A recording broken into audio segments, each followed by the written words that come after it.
woman sits in a cafe watching the world go by. She heads the trading division of a large multinational bank. She spent the day following the share market bounce up and down. I think we can all relate to that one. Millions have been lost, and to say the least, it's been a volatile day. Economists have been running a commentary on the day's events. Some have warned that the storm clouds are gathering, and others that shareholders face strong headwinds. One even pronounces that it will be a long time before we can expect to see sunny days again in our economy. The weather outside is inclement. The storm clouds gather, and the woman turns to the barista who's making the coffee, and she simply asks, "Why did God create economists?" It's not the first time the barista has heard this question. So as he's wiping down the bar, he looks at his patron, and he simply replies to make weather forecasters look good.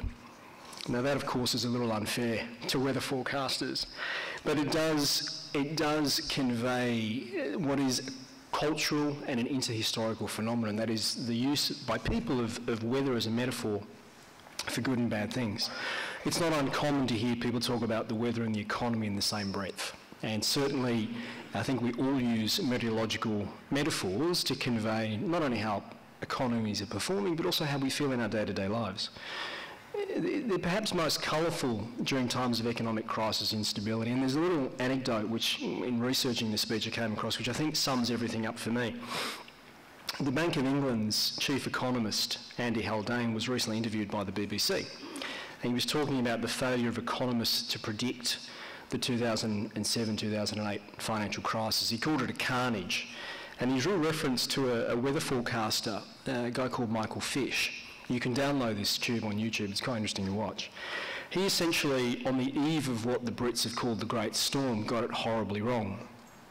There was a hurricane building off the coast of Britain, and a woman rang and she said, it's getting bad. And he said, look, Britain's not going to be hit by the hurricane, but it will be a little bit windy in Spain. And the next day, the UK suffered 120 kilometre per hour winds, 22 people were killed, and there was billions of dollars worth of damage. And I think the point that Haldane was making is, I think, a point that both we in our environment and climate space, but also economists, rely on a lot. And it's a very simple one. It's that both disciplines, whether they be climate forecasting, weather, and economics, rely on a few things. They rely on data, they rely on interpretation, they rely on instinct, and ultimately they rely on our ability to provide an early warning to some sort of issue, particularly where it's catastrophic. So we could speculate on why we as humans are so quick to conjure up images of weather to express how we feel and what we think, but perhaps it's a simple reason. Perhaps it's because it's everywhere. We're physical beings who exist in a physical world. So the weather is, and I think Mark pointed this out, it's quite a profound determinant of how we live, whether it be heat stress or floods or whatever the case may be. So we shouldn't forget that, I guess, despite, the suits and ties, the universities, our cultural traits, we are yet another species in a web of species, and that species, all species, are determined and affected by the weather. So the question then, the first question I have is, or poses, why is that the case? Why is it we rely on these metaphors? Let's look at the story of human evolution. It's an interesting one. It's perhaps a cliche, but our individual and collective histories all point to a common trait, and that's the desire to command our surroundings for our benefit. So let's look at the history of APEC for a minute and its evolution, because it's an interesting evolution. APEC was founded in 1989. And the region's real GDP has increased from $19 trillion to $42 trillion today. That's more than a doubling. The total trade in goods and services over that time among APEC economies has increased by 6 times. It's about 20 trillion. Compared, or comparatively speaking, to other parts of the world as a collective, that's a 6-to-5 ratio. So other parts of the world trade has grown 5 times, in APEC 6. Tariffs have fallen on average from 17% to 5%, and the cost of transactions and trade transactions have reduced to almost 5% as an average. So you've got just that reduction in trade alone equates to about $56 billion over the last 20 years. To give you a metric, that is the size of GDP for Ethiopia, Uruguay or Bulgaria, respectively. So it's not insignificant. All of this, and this is, I think, where development partners are very interested, is that it's increased social mobility socioeconomic mobility for millions. So incomes have risen by about 74% across the region as an average, and that's lifted millions out of poverty. APEC is today the world's most valuable economic region. Collectively, the GDP of APEC is almost half of the world's APEC, and APEC economies among themselves and outside of APEC account for about 44% of the world's trade today. It's about 2.9 trillion at any one time. And in a social sense, 41% of people live in the APEC economies in the APEC region. But with this, our consumption has dramatically increased as well. So much so that it's left accounting firms like Deloitte to suggest that it's the region's consumer boom that's powering growth, and this boom has most strikingly been reflected in the region's thirst for energy. So for the first time in 4 years, the demand for coal globally has increased. It's quite an interesting stat. Subsidies for renewal, conversely, such as wind and solar, are slowing across the region. In the decade 2006 to 2016, APEC economies weathered a range of challenges. As they did during those 2 decades, or during that decade, the consumption of energy across APEC as a region rose by 40%. And that we can expect that will continue to rise as populations urbanise. So the appetite has largely been fed by fossil fuels, and herein is one of our grand paradoxes. Across much of Asia, energy consumption grew by approximately 3% year on year for the same period. And that rise was driven, 70% of that rise was driven by access to fossil fuels. So British Petroleum has suggested that this is the first increase in consumption in a number of years, and it follows a global increase, much of it driven by the economic activities in economies in the Asia-Pacific and APEC more specifically. Coal prices are at the highest since 2012. And while natural gas and oil they're cleaner, their use has also risen respectively. I think natural gas by about 5% and oil by about 3%. That all forms for us a very complicated story, and it comes back to that question of the compromise. So the question for us, or the next question I guess I had in thinking this through, was how do we strike that balance between climate action and human development more generally? The impacts of climate change are being witnessed across the region. Again, Mark touched on some great statistics there, but certainly the impacts, I think it's clear to say that the projections of this is not going anywhere. This is going to get worse, and we see this every day. And certainly the closer you live to the equator, the more pronounced those challenges are. I'll throw out some stats which I think are quite striking. So the consecutive years 2015, 16 and 17 were confirmed by the WMO as the warmest on recorded record. During that period, about 500,000 people died as a direct result of about 10,000 separate weather events, extreme weather events. Those numbers are staggering.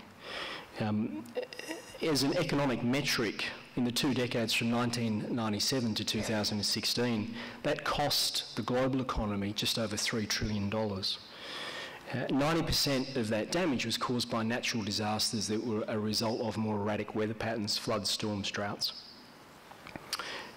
So that works out to be about 30,000 people per annum, which also meant about 4 billion people needed some form of assistance in response to natural disaster. The numbers are numbers genuinely and truly are global.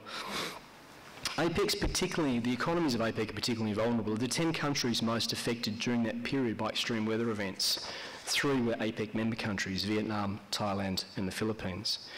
Such disasters are unfortunately not just confined to developing countries. Last year, the United States ranked number 10, and it ranked number 10, and looking at a bunch of disasters, you can see why.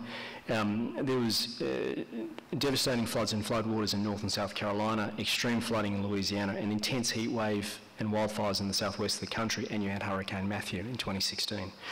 So the changes in weather and climate bring with it other challenges, and we see this now in places like Papua New Guinea, where the burden of vector-borne diseases is exponentially increasing at a rapid rate of knots. To give you an example that's local to Papua New Guinea, 20 years ago, the malaria line sat at about 1,400 metres. Today, it's at about 1,000 metres. That's quite a significant drop. That also means that the bulk, in terms of the highlands provinces, the bulk of the population live between those two altitudes.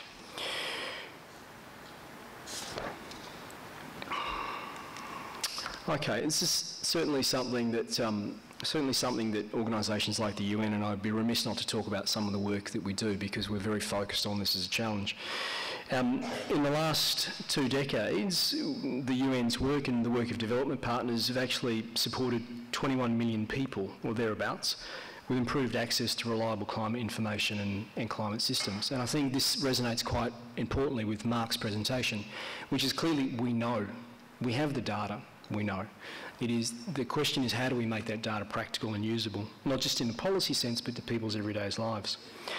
During this time, the UN has helped 45 countries develop early warning systems, and in places like Papua New Guinea, for example, we've proudly, just recently, with the work of the National Weather Service and the Climate Change Development Authority, delivered the country's first automated early flood warning system. It's in the Bumbu Valley, and it will help about 1 million people, and it will also protect the city of Lae, which is the economic hub of Papua New Guinea. This is part of a much bigger form of work that we're doing in terms of weather stations, and notice the Secretary of Transport was here this morning, but certainly I think the other thing to remember here, and again reflecting on Mark's point, was that we can't forget, as technical people often do, that we are part of a much bigger web of decision-making challenges and opportunities. And certainly, to give it again a local flavour in Papua New Guinea, the great debate at the moment is how do we better support the National Weather Service, because it has direct bearing on aviation and maritime safety and security. To give you another metric, there are more people that die in Papua New Guinea from not being able to predict oceanic conditions in coastal boating than there are from natural disasters every year. There's about 500 reported deaths. Many of them are women and children who, for reasons of culture, lack of information, or just general desire to want to ply a trade and make money, will take chances in conditions they should not. So that is something that's very preventable, and it's certainly something that I think is a great example of what you can do and how those changing conditions and more information that's accessible actually will help people. So for us, I think one of the challenges for us is how do we take what we know and translate it into languages that bridge cultures and barriers and ideologies and views. Again, to give you a sense of Papua New Guinea, about 80% of Papua New Guinea is rurally based. Of that, about 80% of people rely on some form of agriculture, whether it be cash crop, subsistence, or a combination of the both. At the moment, around 40%, we think, of people rely solely on subsistence farming in Papua New Guinea. That's an interesting statistic because Papua New Guinea is bordered by 2 G20 economies, one to the west and one to the south. In many respects, it's a little bit like Constantinople. It sits between 2 regions of the planet. That question around information, disaster and climate change, we saw here firsthand in 2015. We had a drought-induced event brought about by El Nino occurrence in the southwest Pacific. The food security of the country in the highlands collapsed. We now know that there was somewhere between 2 and 2.5 million people were affected, and communities at altitudes above 2,000 metres are still working to recover those crops. So it was quite catastrophic. Had we had better early warning, we could have encouraged crop diversification, water storage, food preservation. Okay, more and more we've got to look for more innovative ways to overcome these challenges, and I think one of those ways will be leveraging off non-traditional partners. And I think for us, not only in this room, these gatherings are fantastic, but also this idea we need to look to non-traditional sources of finance and non-traditional partners as well.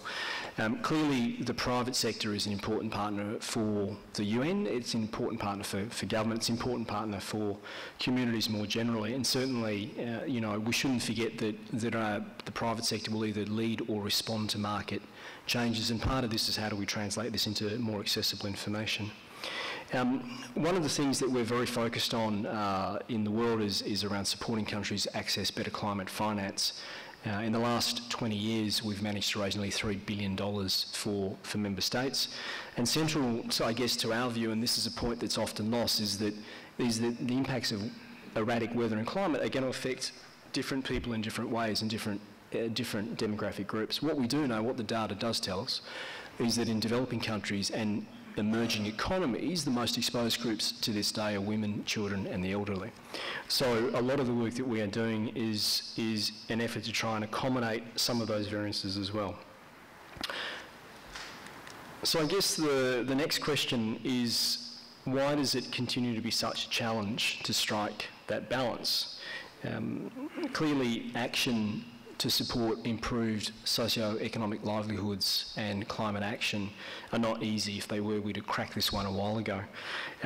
Long-term and sustainable action is not simple, it's not straightforward. Consider this metric, again according to BP. Coal has for the last 20 years remained at about 40% of global, as a source of global energy. That despite the growth in renewables, that portion of coal as a source of energy for global economy has not shrunk at all. You know, there's a question as to whether we should be surprised. And that's a complicated question. We'll go through a few metrics. The World Bank tells us that the international experience is that no society manages to raise living standards without reliable access to energy, particularly affordable energy.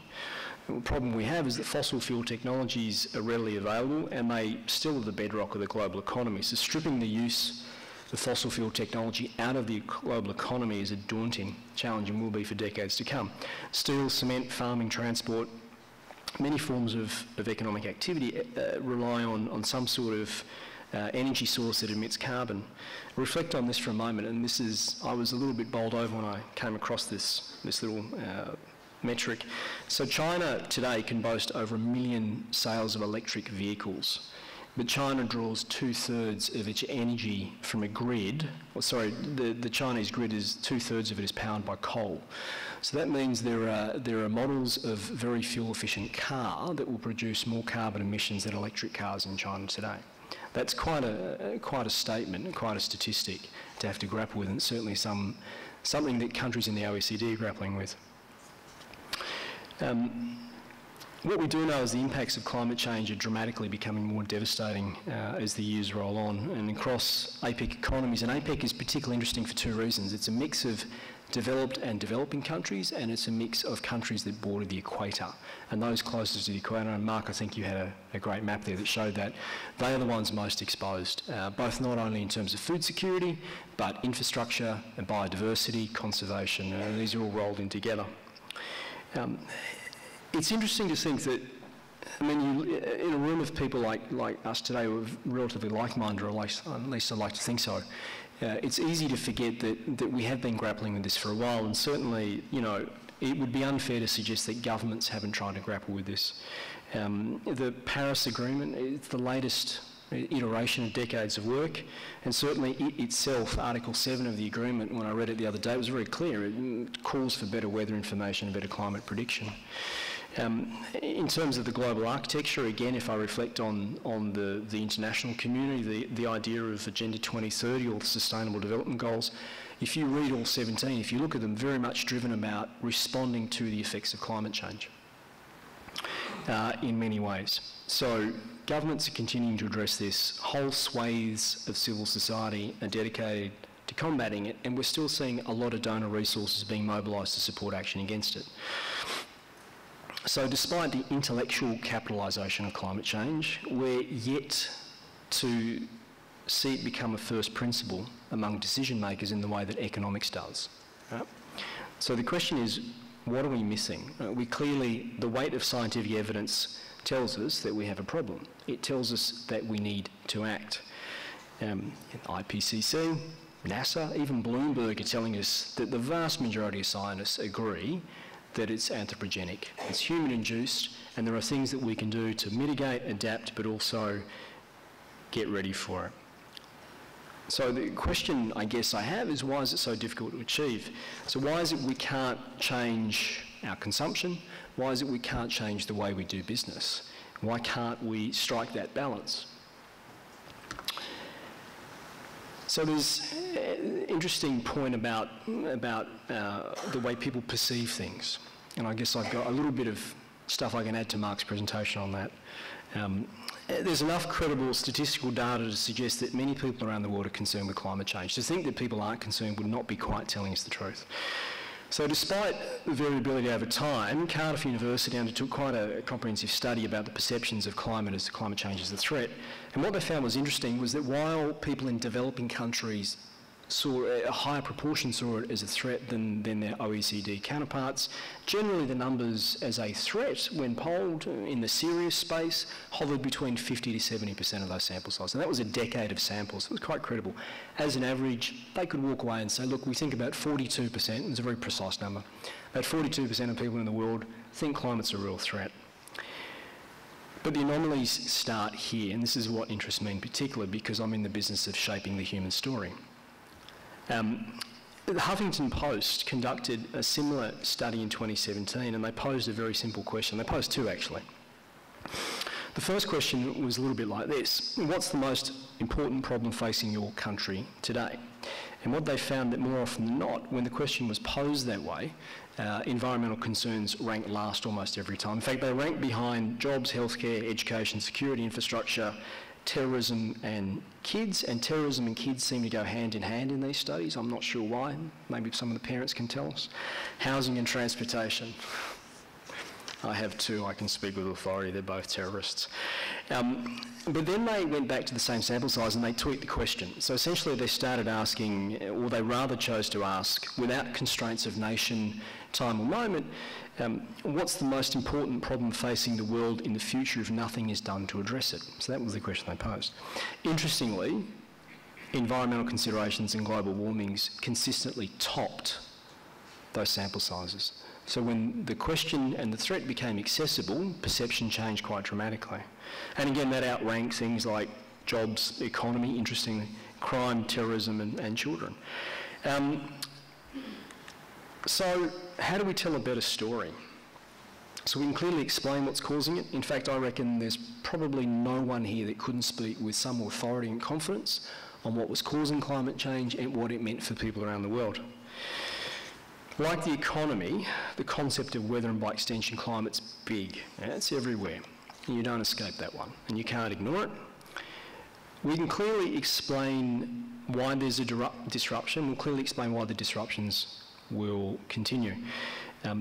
We've been able, as a body of professionals, and we are a body or a community of professionals, and we shouldn't forget that, and we shouldn't sort of hide from that fact.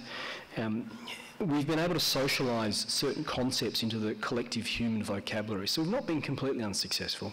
Concepts like global warming or sea level rise or habitat loss, when you talk to people around the planet, they generally know what you're talking about, and that's in part driven by our work. But clearly there's a mismatch between the seriousness of the problem and the collective response to it. So I guess the question that arises naturally is why is it that we know it's so important, but so many countries have struggled to deal with this? This is a real mismatch.